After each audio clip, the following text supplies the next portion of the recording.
অনেকটা রাত হয়ে গেছে, পুচকি সোনা এখনও ঘুমায়নি।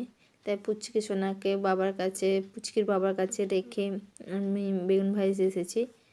তো বেগুনটা কেটে ভালো করে ধুয়ে নুন হলুদ মাখিয়ে নিয়েছি আর কড়ার মধ্যে তেল দিয়ে দিয়েছি। তেলটা গরম হচ্ছে। শীতকালে রাত্রিবেলা গরম গরম বেগুন ভাজা দিয়ে রুটি খেতে ভালোই লাগে। তাই ভাবলাম না যাই বেগুনটা ভেজে নিয়ে আসি। তো কড়াই তেলটা গরম হয়ে গেছে, তো বেগুনটা আমি এবার ছেড়ে দেবো।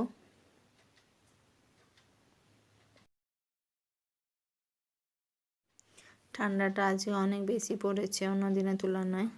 তাই পুচকি সোনার বাবা বলছিল যে আমি যাব নাকি বেগুনটা ভেজে নিয়ে আসবো। না, আমি বললাম না, যে আমি যাচ্ছি, তুমি বরং পুচকি সোনার কাছে বসো, আমি ভেজে নিয়ে আসি। তো ভাজতে চলে এসেছি। বেগুনটাও ছেড়ে কড়ার মধ্যে দিয়ে দিয়েছি। অল্প অল্প করেই ভাজবো। একসঙ্গে অনেকগুলো দিলে ভাজাটা বেশ ভালো হয় না, তো তাই জন্য অল্প অল্প করেই ভাজা দেবো। তো আমার ভাজা হয়ে গেছে, দেখো প্রথমে 3টে দিয়েছিলাম, বাকিগুলো তারপর আবার দেবো। এভাবে দিয়ে ভাজছি।